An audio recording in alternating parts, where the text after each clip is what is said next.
Hi, my husband and I have just returned from a glorious week exploring Andalusia, a journey that I've wanted to make since I began my work in the Hebrew manuscript arts close to 3 decades ago. I've always been fascinated by the thought and creativity of the Jewish communities of Cordoba, Toledo, Granada, and other towns in southern Spain, and the centuries of intellectual and artistic interchange among the Jewish, Muslim, and Christian cultures of the region, and frequently incorporate visual motifs and poetry from the world of the Sephardic Jews into my ketubot and books. So it was an amazing joy to wander in the midst of the whirl of color, geometry, and space throughout the region, albeit always conscious of being surrounded by the ghosts of the Jewish courtiers and scholars whose world the surrounding cultures destroyed. I'd like to share with you a few thoughts and pictures about how this experience and these images have influenced my own Hebrew illuminated art. I'm showing you here a photo of El Tránsito Synagogue in Toledo, about an hour's drive south of Madrid. I was completely overcome by the dazzling beauty of this once sacred space, which was founded in the 14th century by Shmuel Halevi Abulafia, a courtier in the service of the Castilian kings. The ruins of his house are under the El Greco Museum, just next door. Now, in other videos, I've talked about the symbolism of my paintings of candlelighting from Kabbalat Shabbat, the Grand Unification, but given my new, even physical appreciation of the visual and cultural impact of certain motifs in the paintings, I'd like to share them with you again. What took me completely by surprise as I stood in the midst of these ornate yet always elegant buildings was how the vivid spaces completely pervade the senses and intellect, immersing your entire consciousness in a sea of color and form. Now, fortunately, at some level, I must have intuited this immersion in creating these paintings.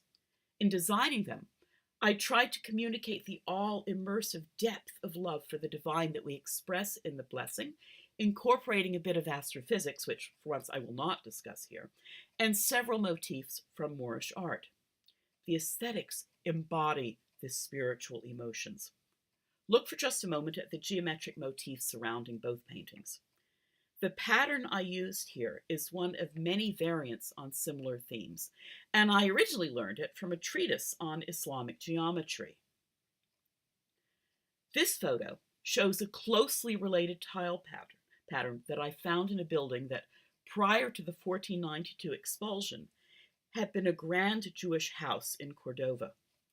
This pattern is part of a family of similar designs that are everywhere in the Muslim art of Spain, and which by osmosis moved into the Jewish art of Andalusia as well.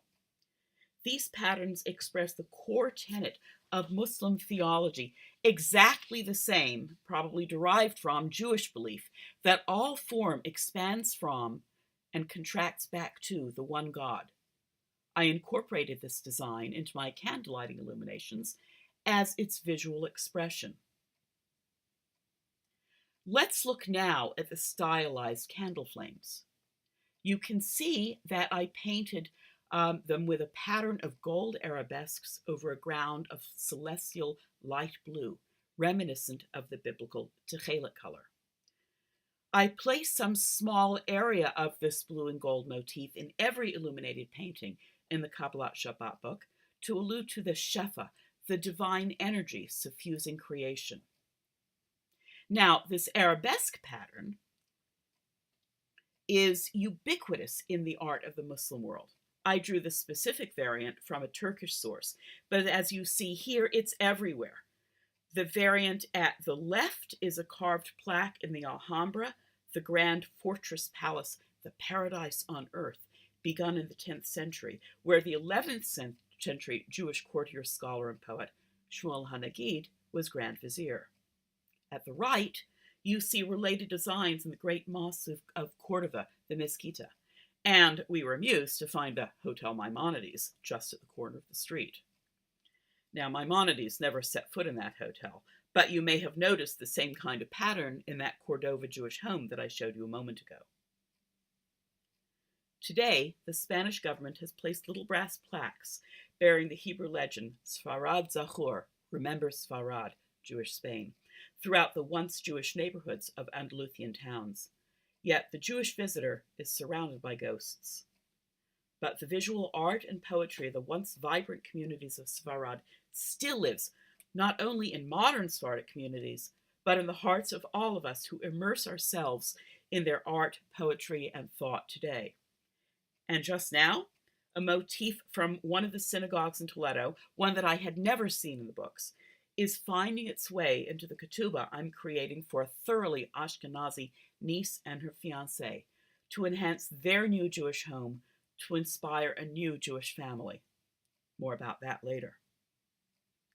I've been incorporating the art and archaeology from the Jewish past from all over the world to express all kinds of ideas for many years. You'll find all kinds of examples of how I incorporate the visual images of our history into my modern work, from First Temple period masonry to Moroccan Jewish wedding clothes to the gorgeous patterns you've seen here in my new book, Kabbalat Shabbat, the Grand Unification. I hope that you'll bring this lovely work into your own home and immerse yourselves in the Jewish spirit. Shalom.